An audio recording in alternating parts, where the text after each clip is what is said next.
Shalom Bapak Saudara yang dikasihi Tuhan, puji Tuhan kita bisa berjumpa lagi lewat Pastor Message.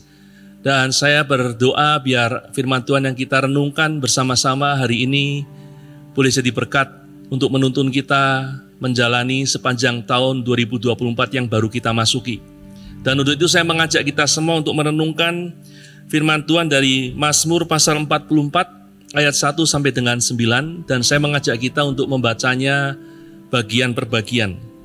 Mazmur 44, perikopnya berkata, jeritan bangsa yang tertindas.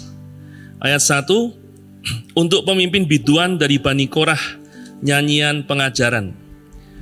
Ayat 2, ya Allah, dengan telinga kami sendiri telah kami dengar, nenek moyang kami telah menceritakan kepada kami, perbuatan yang telah kau lakukan pada zaman mereka, pada zaman purbakala.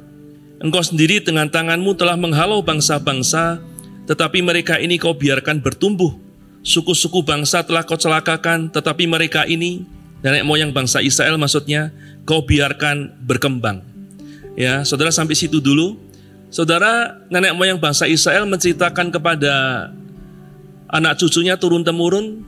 Mereka menceritakan bahwa kalau mereka bisa menduduki tanah Kanaan, itu semua karena kebaikan dan kemurahan Tuhan. Tuhan memberikan tanah Kanaan kepada bangsa Israel sebagai tanah perjanjian.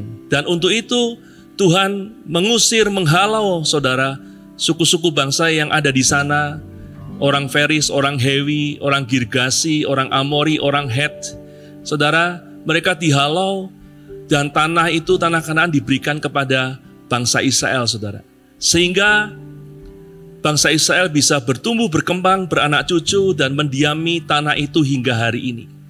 Dan karena itu saudara, nenek moyang bangsa Israel menceritakan kepada anak cucunya turun-temurun untuk mengingat bahwa kalau mereka bisa ada di tempat itu karena kemurahan Tuhan. Karena itu di ayat 4 sampai 6-nya saudara, di ayat 4 sampai ayat 6 dituliskan begini saudara. Sebab bukan dengan pedang mereka, ya nenek moyang bangsa Israel menduduki negeri, bukan lengan mereka yang memberikan mereka kemenangan, melainkan tangan kananmu dan lenganmu dan cahaya wajahmu. Sebab engkau berkenan kepada mereka. Engkaulah Raja dan Allahku yang memerintahkan kemenangan bagi Yakub. Dengan engkaulah kami menanduk para lawan kami. Dengan namamulah kami menginjak-injak orang-orang yang bangkit menyerang kami. Saudara, dalam ayat 4 sampai dengan 6-nya, Bani Korah mengakui bahwa kalau mereka bisa mengalami kemenangan-kemenangan dalam peperangan, melawan orang Feris, orang Hewi, orang Girgasi, orang Het, orang Amori, dan lain sebagainya. Dan mereka berhasil menghalau suku-suku bangsa itu, saudara. Itu semua bukan karena kekuatan pedang mereka, bukan karena kecakapan tangan mereka dalam berperang, tapi semata-mata karena anugerah Tuhan, karena perkenanan Tuhan, karena Tuhan yang berjanji memberikannya, sehingga mereka memperolehnya dan mendiaminya bahkan sampai hari ini, saudara. Dan karena itulah, saudara, di ayat 7 sampai 9-nya ini mereka akui saudara, orang Israel. Dikatakan ayat 7, sebab bukan kepada panahku aku percaya, dan pedangku pun tidak memberi aku kemenangan, tetapi engkaulah yang memberi kami kemenangan terhadap para lawan kami, dan orang-orang yang membenci kami kau beri malu.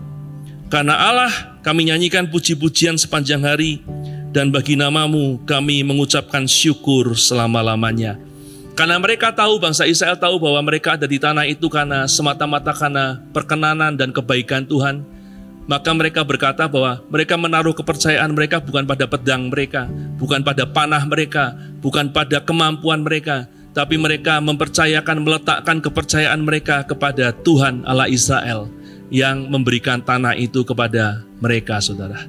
Dan karena itulah bangsa Israel sangat menghormati Tuhan, sangat menghargai nama Tuhan, karena mereka tahu bahwa Tuhanlah yang menjadi pelindung mereka, pemelihara mereka, sehingga mereka boleh ada di tanah perjanjian sampai hari ini. Nah saudara, belajar dari Mazmur 44 ayat 1 sampai 9 tadi, saya mau mengajak kita saudara, di tahun 2024 ini yang pertama, kita harus tak sadar, kita harus tahu, mengerti bahwa Tuhan sudah menyediakan, membukakan kepada kita pintu-pintu, banyak kesempatan, ya. Dan kita harus mencari tahu, saudara, pintu-pintu apa yang sudah Tuhan bukakan untuk hidup kita. baik untuk pekerjaan kita, untuk studi kita, ya, untuk profesi kita, ya, dan lain sebagainya, saudara. Dan kita percaya kalau Tuhan yang membukakan, maka tidak ada yang bisa menutupnya. Kalau Tuhan yang memberikan, tidak ada yang bisa menghalanginya, saudara. Karena itu sepanjang tahun 2024, mari saudara, kita melangkah bersama dengan Tuhan, dengan kita mencari tahu, ya, kita bertanya kepada Tuhan, hal-hal apa yang harus kita lakukan dalam profesi kita, dalam pekerjaan, dalam usaha kita. Karena kita percaya kalau Tuhan yang memberikannya, maka tidak ada yang bisa menghalanginya, saudara.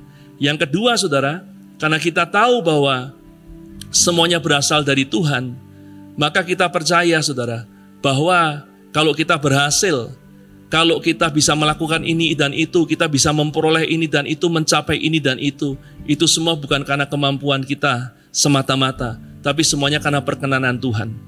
Sia-sialah kita berusaha kalau Tuhan tidak memberikan perkenanannya, tidak memberkati kita. Tetapi kita percaya dengan usaha yang kita lakukan, kesungguhan yang kita lakukan, ketekunan yang kita lakukan, Tuhan turut bekerja sehingga semuanya mendatangkan berkat anugerah Tuhan bagi kehidupan kita.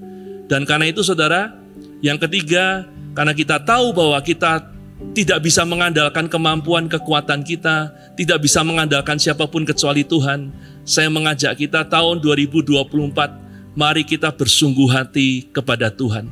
Kalau sepanjang tahun-tahun yang lalu kita sudah sungguh-sungguh hati kepada Tuhan, mari tetap lakukan seperti yang kita lakukan selama ini.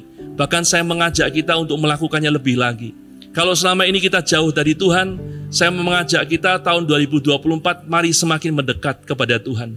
Jangan lupakan ibadah, jangan lupakan persekutuan pribadi kita dengan Tuhan. Jangan lupakan kita untuk bersyukur, memuji Tuhan dalam hidup kita sepanjang hari, baik di rumah maupun dimanapun kita berada. Karena kita tahu pertolongan kita datang dari Tuhan. Dan saya berdoa, apabila sepanjang tahun 2024 kita melakukan hal ini, maka seperti bangsa Israel yang sampai hari ini tetap ada di tanah perjanjian yang diberikan Tuhan, maka kita juga akan mengalami, saudara, segala sesuatu yang sudah Tuhan bukakan buat kita tetap terbuka. Segala sesuatu yang Tuhan berikan kepada kita, boleh kita dapatkan, boleh kita alami, boleh kita rasakan. Semuanya karena kebaikan dan kemurahan Tuhan. Amin, saudara. Dan karena itu, mari saya mengajak kita untuk berdoa supaya sepanjang tahun 2024 kita diberikan keteguhan hati, ketekunan untuk tetap sungguh-sungguh dan dekat dengan Tuhan. Satukan hati dalam doa. Haleluya, Tuhan Yesus, Allah Roh Kudus, Allah Bapa, tolong kami supaya sepanjang tahun 2024 kami diberikan hati yang tekun, yang setia untuk terus mengikut Tuhan dengan sungguh-sungguh dan membangun persekutuan pribadi di setiap tempat dimanapun kami berada, supaya kami boleh tetap ada di dalam kebaikan dan kemurahan-Mu. Terima kasih Tuhan, kami percaya Engkau mendengar doa kami, karena semuanya kami naikkan dengan sepakat dan sehati hanya di dalam nama Tuhan Yesus Kristus. Haleluya, amin. Nah, demikianlah saudara, Pastor Message hari ini kiranya jadi berkat buat kita semua. Tuhan memberkati dan shalom.